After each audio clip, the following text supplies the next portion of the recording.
사도 요한이 이 요한 2서를 쓸 때는 요한복음에 있었던 그 공동체가 매우 큰 어려움을 겪고 있었습니다.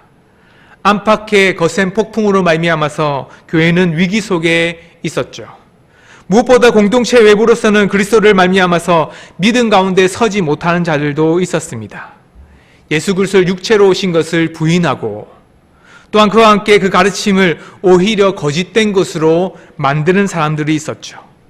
이런 독보석과 같은 거짓 진리가 오히려 교회 안에 가득하게 되므로 큰 어려움을 겪고 있었습니다. 단순히 지적인 토론이 아니었죠. 성도들 가운데 그 뿌리가 흔들릴 만한 큰 어려움이 되었습니다. 그뿐만 아니라 자녀들 중에 말씀 가운데 살아갔던 사람들이 있는 반면 말 그대로 말씀대로 살아가지 않는 사람들도 있었죠. 4절의 말씀을 보면 너희 자녀들 중에 라고 말합니다. 이 말은 매우 중요한 것을 보여주죠. 말씀을 지킨 자들이 있었다는 것을 우리에게 분명히 말씀하고 있습니다. 너무나도 기쁘고 즐거운 소식입니다. 안팎으로 거센 그 폭풍우 속에서도 말씀을 지키는 자가 있다는 것에 우리는 위안을 받게 되죠. 그런데 이면에 또 다른 아픔과 탄식할 수밖에 없는 그 모습과 소식이 들리죠. 자녀들 중에 몇몇 사람들은 지켰지만 반대로 진리 밖에 공동체의 상당수는 하나님의 말씀의 가운데 서 있지 못했다는 것을 분명히 보여주죠. 그 진리의 길이요 진리요 생명이라고 하는 하나님의 길에서 벗어난 그 궤도에서 벗어난 자가 있다는 것을 우리는 깨닫게 됩니다. 말씀을 말미암아서 하나님의 뜻을 깨달아야 되는데 오히려 말씀에 미혹되고 말씀을 따라서 살아가지 못한 자들이 있었던 거죠. 진리 가운데 서라고 했지만 진리로 온전히 서지 못했습니다. 그 말씀은 다른 것이 아니었습니다. 진리 가운데 서라는 것은 말씀이 실제하는 그 삶을 실천하는 것에부터 시작합니다. 그를 말미암아서 그 말씀이 생명의 복음이요 그 말씀을 말미암아서 붙드는 하나님의 길이라는 것을 전적으로 믿는 삶이 진리의 삶이었죠. 그를 말미암아서 진리를 행하라는 것은 복음의 삶 가운데 생명을 다 바쳐서 그 삶을 실천하라는 의미였습니다. 그것이 우리의 삶의 유일한 토대인 것을 잘 보여주죠. 그러나 당시 교동 공동체는 그 생명의 실제를 놓쳐버렸습니다. 진리라는 견고한 중심축을 흔들리고 있었죠. 성도들을 하나로 묶어야 된 사랑마저도 그 결속력이 매우 식어져 버리고 말았습니다. 진리가 사라진 자리에는 차가운 정죄가 남고 이기적인 욕망이 들어찰 수밖에 없었죠. 또한 사랑이 없는 진리는 상대방을 난도질하는 차가운 칼날로 설 수밖에 없었습니다. 진리가 없는 사랑은 분별력을 잃은 채 거짓과 타협하는 방종으로 나타날 수밖에 없었죠. 말 그대로 사랑 없는 진리, 말씀으로 말미암아서 누군가를 정죄하는 칼날로, 또한 그뿐만 아니라 진리가 없는 사랑으로는 그 마음 가운데 누군가를 품어준다는 그 명분 아래 말씀의 기준 없이 모든 것을 수용함으로 온전히 진리에 서지 못하는 어리석은 공동체의 모습으로 서기도 했습니다. 이처럼 복음의 본질이 왜곡되고 뜨거운 사랑마저도 식었고 그로 말미암아서 하나님의 공동체, 요한이 쓰고 있는 이 공동체가 매우 큰 어려움을 겪고 있었죠. 2000년 전 요한의 공동체에 겪었던 이 처절한 갈등은 사실 2000년 전의 공동체뿐만 아니라 하나님의 삶을 살아가고 있는 우리에게도 동일하게 적용이 되죠. 어쩌면 더 교묘한 방식으로 반복될지도 모릅니다. 우리는 때로는 각자가 믿고 있고 싶어하는 것을 진리라고 말을 합니다. 어쩌면 진리가 되는 시대가 되었다고도 분명히 말할 수 있죠.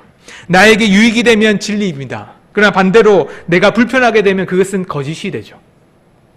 그만이라고 하면 되는데 오히려 상대적으로 내가 더 옳다라는 것을 주장하기 위해서 누군가를 더 낮추고 더 못났다라고 말한 거짓말도 하기도 합니다. 내가 진리의 말씀대로 서야 되는데 서지 않고 오히려 남들을 더 거짓된 자로 만들면서 참된 것과 거짓을 분별하지 못하는 그 시대가 사실은 2000년 전도 그랬지만 지금도 그런 삶을 살아가고 있죠. 마치 말씀을 외면하면서도 살아갈 수 있다라고 생각하는 사람들이 있는 것만 같습니다. 절대적인 기준이 사라지고 마치 자기 자신이 종노릇했던 삶 속에서 오히려 주인하는 노릇으로 바뀌어가서는 자기 중심적인 감정, 자기 중심적인 욕망에 이끌리는 시대가 되어버렸죠. 이런 현상은 우리가 말하는 사랑의 정의를 매우 흔들리게 만들어버립니다. 오늘날 많은 사람들이 말하는 이 사랑마저도 말씀 가운데 따라가는 기준에 따른 사랑, 말씀에 따른 책임이 있지 않는 말 그대로 감정적인 흔들림을 사랑이라고만 말하기도 하죠. 그저 내 기분이 좋을 때만 하는 그 사랑입니다. 그냥 내 기분이 좋을 때만 일시적으로 만족하기 위해서 누군가에게 베푸는 호의죠. 결국 자기 만족만을 위해서 공동체를 자기 원하는 뜻대로 만들고 싶은 것을 명목상 사랑이라고도 표현하기도 합니다. 사랑으로 베풀되 내가 원하는 대로 만들어지기를 바라는 것이 현재의 시간이기도 하죠. 반대로 사랑이 거세게 대해서는 오히려 지식 가운데 서지 못하는 사람들도 있습니다. 남은 진리로 말미암아서 타인을 비판하고 정죄의 칼날을 쓰면서 사랑이라는 진리라는 명목 안에서 오히려 누군가의 가슴을 파고들고 아프게 하는 사람들도 때로는 있죠. 결국 우리 역시도 요한의 시대처럼 우리는 여전히 진리와 사랑이란 것을 온전히 바로 세우지 못하는 시대로 살아가고 있습니다. 진리란 명목에 때로는 진리가 없는 사랑으로, 사랑이란 명목에 또한 진리 없는 사랑으로 만들어가죠. 진리와 사랑이라는 두 기둥이 온전히 서야 되는데 오히려 그것을 이용하고 싶은 사람들의 마음으로만 채워가고 있는 것이 우리 현 시대의 모습이기도 합니다. 말 그대로 진리는 사라지는 것처럼 보이고 무기력한 영적인 무기력함이 보입니다. 오히려 그 모든 것이 넘어진 것처럼 그리스도의 그 모습, 그리스도인의 형상의 모습을 보여주지 못하고 있죠. 진리가 변질되고 사랑은 넘어져 갔습니다. 그로 말미암아서 그 빛으로 서지 못했던 하나님의 교회 가운데 신음하는 공동체가 생겨버릴 수밖에 없었던 거죠. 하나님께서는 사도 요한에게 통해서 이 신음하는 교회의 치유와 회복의 역사를 만들어 가려고 하십니다. 오늘 5절의 말씀을 보면 요한은 우리를 향해서 간곡하게 호소하고 있죠.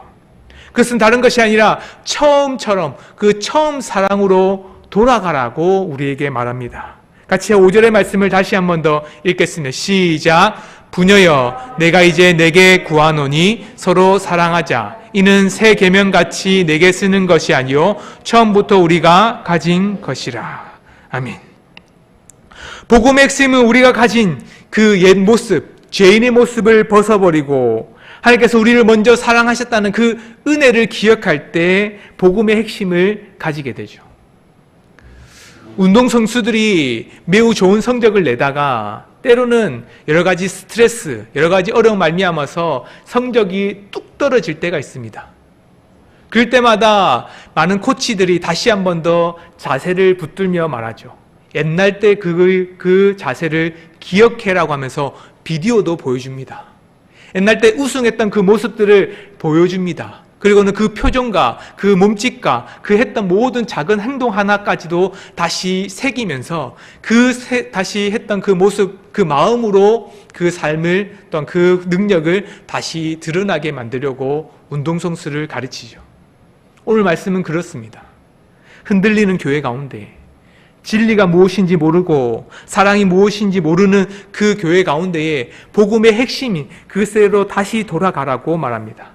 마치 처음 받았던 그 사랑, 마치 처음 깨달았던 그 예수 그리스도의 진리의 말씀을 새겼던 그때로 다시 돌아갈 때, 내가 처음 받았던 그 복음을 받아들였던 그때 순수한 그 사랑을 다시 한번 기억할 때 오히려 하나님의 은혜가 그곳에 넘친다라고 분명히 말하고 있죠. 우리는 진리를 다시 깨닫는 것이 진짜 중요합니다. 그 사랑의 감정뿐만 아니라 하나님 우리를 사랑하셨다는 그 사실을 다시 한번 깨닫게 되는 것이 중요하죠. 예수님 우리를 위해서 이 땅에 오셨고 십자가를 말미암아 죽으셨을 때에 결코 우리가 잘나서거나 위대해서가 아니라 죄인이었던 우리, 부족한 우리, 연약한 우리를 그만큼 사랑하시기 때문에 우리를 구원하셨다라고 분명히 말씀합니다. 그 사랑을 기억하는 것이 먼저고, 또한 우리 처음 사는 사랑으로 돌아갈 뿐만 아니라 우리가 해야 될 것이 있죠. 의지적으로 순종하는 것이 중요합니다. 그냥 감정적으로 옛 기억만 떠올린다면 끝나는 것이 아니죠. 운동선수가 그때 그 감정을 깨달았다면 훈련을 통해서 그 다시 몸을 만드는 것처럼 의지적으로 순종하는 훈련을 해야 됩니다. 그래서 6절의 말씀을 보면 우리에게 이렇게 말합니다. 같이 함께 읽겠습니다. 또 사랑은 이것이니 우리가 그 계명을 따라 행하는 것이요 계명은 이것이니 너희가 처음부터 들은 바와 같이 그 가운데서 행하라 하심이라. 아멘. 이는 매우 실제적인 지침입니다. 누군가를 사랑하고 싶은 마음이 생길 때마다 우리는 사랑합니다. 사랑은 마음이 없으면 사랑의 눈빛보다는 오히려 시기 질투의 눈빛으로 바뀌게 되는 것이 사람의 마음이죠. 그래서 우리는 때로는 이렇게 기도합니다. 하나님, 사랑의 마음을 주세요. 마음을 주시면 제가 마음을 움직여서는 그 사람에게 마음으로 사랑할 뿐만 아니라 행동으로 옮겨가겠습니다 라고 기도하기도 합니다. 우리는 누군가를 사랑하고 싶은 마음이 생길 때까지 기다리려고 합니다. 근데 오늘 말씀을 보면 사랑하라고 명령하시죠. 서로 사랑하라고 말합니다. 내 의지를 드러내서는 그 발을 한 발짝 내딛는 것처럼 성경이 말하듯이 그것을 행하라. 너희들이 이미 받은 대로, 이미 얻은 대로 그 사랑을 실천하라고 말하고 있죠. 감정이 메말라 있을 때라도 주님 말씀에 순종하라는 뜻입니다. 그 순종함으로 선을 행하라는 거죠. 그것이 바로 진리 위에 서는 사랑의 모습이라고 우리에게 말하고 있죠. 너희가 처음부터 들은 바와 같이 그 가운데서 행하라. 실천은 마음이 동할 때까지 기다리는 것이 아닙니다. 받은 그대로 옮기는 것이 실천이죠. 그것이 우리에게 얼마나 중요한지 우리에게 주신 은혜가 얼마나 큰지를 이렇게 말하고 있습니다. 같이 함께 베드로전서 2장 18절과 20절 말씀 우리 함께 읽겠습니다. 시작. 사환들아 범사에 두려움으로 주인들에게 순종하되 선하고 강령하는 자들에게만 아니야 또한 까다로운 자들에게도 그리하라. 죄가 있어 매를 맞고 참으면 무슨 칭찬이 있으리요. 그러나 선을 행함으로 고난을 받고 참으면 이는 하나님 앞에 아름다우니라. 아멘. 이 말씀은 우리에게 매우 중요한 것을 잘 보여줍니다. 여기서 까다롭다는 말은 매우 중요한 것을 보여요. 까칠하다는 말도 의미가 있겠지만 마음이 굳어서는 뒤틀려 있다는 뜻입니다. 심정이 뒤틀려 있다는 거죠. 어떤 선을 행해도 나쁘게 보는 사람이라는 뜻입니다. 말 그대로 상식적으로 말이 통하지 않는 사람이고 그뿐만 이유 없이 나를 괴롭히는 그런 어떤 권위 있는 사람이 있다는 겁니다. 그런데 사환들, 종들에게 이렇게 말하면 주인에게 순종하라고 합니다. 그 사람이 내 마음에 들든 안 들든 너희가 종으로서 해야 될 마땅한 본분을 행하라라고 말하고 있죠. 사랑도 그렇습니다. 마치 하나님께서 명령하셨을 때에 하나님 섬길 만한, 존경할 만한 마음이 있어야지만 존경하겠습니다라고 기다리는 것이 아니라 존경하라고 할 때 그 마음 가운데 내가 존경하지 못하고 있는 것에 회개하고 돌이키고 사랑하라고 했는데 사랑하지 못하는 내 자신을 돌아보며 하나님의 은혜를 다시 깨닫지 못하는 나 자신을, 나의 연약함을 돌아봐야 된다고 분명히 말하죠. 그런데 더 중요한 것을 이렇게 말합니다. 20절 끝에 보면 이렇게 말하죠. 함께 빨간 부분만 같이 함께 20절 끝을 함께 보겠습니다. 선을 행함으로 고난을 받고 참으면 이는 하나님 앞에 아름다우니라. 매우 까다로운 권위자가 있다는 말합니다. 내가 존경하지 않고 순종하지 않아도 나를 괴롭힙니다. 그런데 이 권위자는 내가 매우 사랑하고 매우 존경하고 순종적으로 선을 행해도 또 고난을 준다고 말합니다. 그런데 그럼에도 불구하고 순종하는 거죠. 환경은 안 바뀐다는 겁니다. 내가 선을 행하나 내가 그들 앞에서 악을 행하나 동일하게 그들은 나를 괴롭히고 나쁘게 하고 또한 뒤틀리게 할 건데 그럼에도 불구하고 너가 해야 될 것은 그 말씀에 순종으로 실천하라고 말하죠. 그러면 무엇이라고 말합니까? 누가 우리에게 은혜를 베풀고 누가 우리를 참된 은혜의 자리로 만들어준다고 말합니까? 이는 하나님 앞에 아름다운 은혜로 갚아주신다라고 말씀하죠. 사랑의 실천은 그런 겁니다. 말씀이 우리에게 이미 주어졌는데, 사랑하라고 우리에게 말씀으로 가르쳤는데, 우리는 마음이 동하지 않아서 사랑의 실천이 더디게 되죠. 마치 나를 괴롭히는 향한 그 사람에게도 순종하여서 그 모든 선을 행하듯 말씀에 순종하라고 말합니다. 사랑도 그렇죠. 내가 사랑을 베푼다 해서 그 사람이 바뀌지 않을 수도 있습니다. 내가 좋은 말을 해도, 내가 그 말을 좋게 받아들여서는 다시 좋은 말로 전한다 해도 그 사람은 나를 향해서 뒤틀린 말로 내 말을 다시 받아칠 수도 있죠. 그럼에도 불구하고 우리가 그들을 향해서 사랑하고 그들을 향해서 진리 안에서 그들을 품어야 되는 이유는 다른 것이 아니라 명령이기 때문이죠. 나중에 해야 될 명령이 아니라 지금 우리에게 주어진 명령이라고 말씀하고 있습니다. 오늘 말씀은 우리에게 참된 구원의 소망이 여기 있다라고 말하고 있죠. 진리와 사랑은 우리가 억지로 짜내는 숙제라고 말하지 않습니다.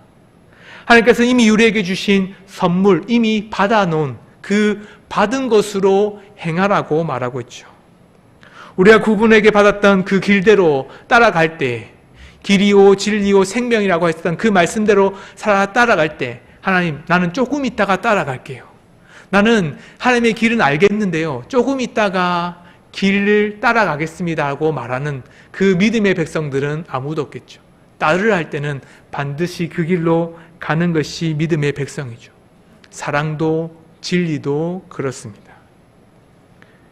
성령님께서 우리로 하여금 진리의 길을 걷게 하실 때 동시에 그 길 위에서 지체를 뜨겁게 사랑하라고 품으라고 구체적으로 우리에게 말씀하시고 힘을 주십니다. 그러나 단지 내 마음에 동하지 않아서 실천하지 않을 뿐이죠. 복음의 소식은 이미 우리에게 전해졌습니다. 한 주간 우리가 실천해야 될 구체적인 적용, 다른 것이 아니죠. 신앙의 초심을 다시 한번 깨닫는 것이고, 그뿐만 아니라 처음 사랑을 다시 한번 되새기는 거죠. 그것만 끝나면 우리는 진리만 알고 사랑은 모르는 사람이 돼버립니다. 이제는 감정을 넘어서 하나님께서 명령하신 그 진리가 있다면 진리를 사랑으로 순종하여 의지적으로 삶을 살아가는 사람이 되어야 합니다. 사람은 바뀌지 않아도, 환경은 바뀌지 않아도 하나님이 우리를 향해서 베푸는 그 사랑을 보시고 아름답다라고 말씀하시죠. 그러니 우리가 해야 될 그 말씀, 진리와 사랑을 결코 내팽개치지 말고, 때로는 더디해도 된다라고 생각하는 어리석은 종과 같이 살아가지 말고, 오히려 그 말씀에 즉각적으로 순종해서는 하나님의 교회를 더 아름답게 만들어가는 믿음의 백성, 하나님의 교회로 만들어가는 사람이 되기를 소망합니다. 함께 말씀을 생각하면서 함께 같이 기도하겠습니다. 함께 기도 제목을